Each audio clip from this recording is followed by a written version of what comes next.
Welcome to another edition of The Fan Perspective. I am your host, Nathan Lyle. It is Monday, which means another episode of NBA Weekly, and after the third week of NBA action, here is what stood out to me.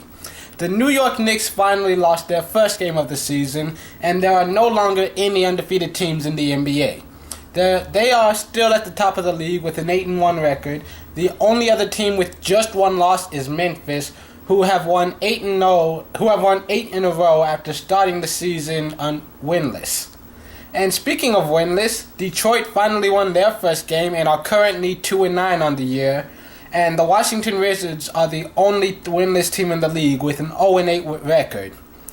And in the Western Conference, the Grizzlies, Spurs, Thunder, and Clippers are starting to create some separation from the rest of the squads. But in the Eastern Conference, the race is much tighter. Miami has managed to separate themselves with 8 wins, but they also have 3 losses and have a lower winning percentage than the Bucks and the Knicks. And there's other things going on throughout the league. The Pacers, they're not doing as well as I thought they would at the beginning of the season. They're under 500 right now. The Lakers, they just fought their way to 500 right now. But the season's still very young. It's still just getting started. So rather than talking about teams, I want to talk about players and different milestones that could be achieved in the coming season. First, we have Vince Carter. And assuming that he doesn't miss any time, Vince Carter will play in his 1,000th career game when the Mavericks host the Lakers on Saturday night. And Jason Kidd only needs to hit 3 more three-pointers to get to 1,900 for his career. Jason Richardson is only 9 three-pointers behind Tim Hardaway for 13th all-time and 13 behind Eddie Jones for 12th. And Kobe and Vince Carter are both tied at 16th overall and are both 7 three-pointers behind Nick Van Exel for 15th overall.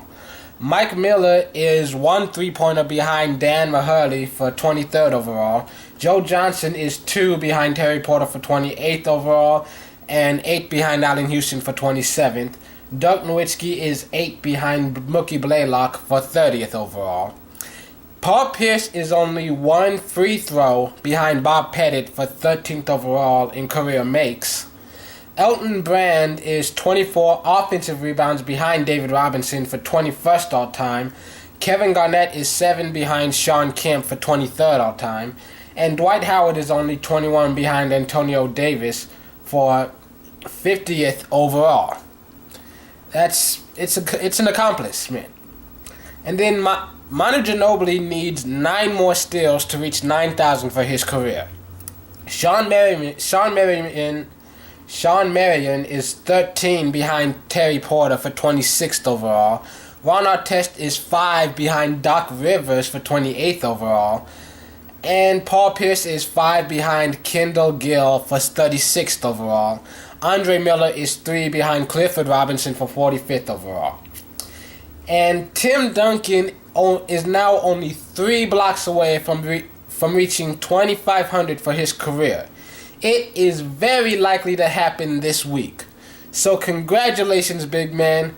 He is 45 blocks behind Tree Rollins for 8th all-time and is on pace to pass him this season, though he's still 235 blocks behind Shaq. So let's look at the games that are coming up this week. Here's what I'm looking forward to.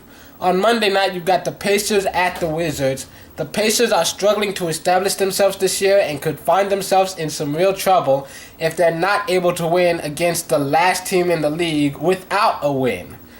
And then you've also got the Clippers at the Spurs. And the Spurs look to avenge themselves against the team that handed them their first loss of the season. And then on Wednesday night, you've got the Spurs at the Celtics because Tim Duncan versus Kevin Garnett never gets old. You've got the Clippers at the Thunder, Highlight Central, baby. And then you've got the Lakers at the Kings. The California Battle Royale continues. Howard facing off against Cousins. We'll see what some of these younger guards can do trying to handle Kobe defensively. And then Friday night, a lot of good games. The Clippers at the Nets, 2 of the best point guards in the NBA, Darren Williams and Chris Paul, facing off against each other. Then you've got the Spurs at the Pacers. because San Antonio knows plenty about George Hill and David West. It's always fun. We find it very exciting to play against them.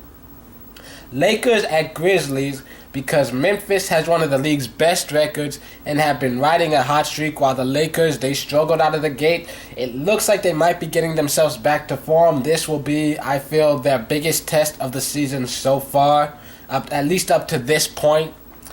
And then you've got the Knicks at the Rockets, Jeremy Lin facing off against his former team. The Kings at the Jazz, because Cousins versus Jefferson. And also on that note, Saturday you have the Jazz at the Kings. Ding, round 2. So that's been NBA Weekly. Tune in to NFL fans. Tune in tomorrow for reflections on Week 11. Tune in next Monday for another edition of NBA Weekly. I'm your host, Nathan Lyle. Happy Monday.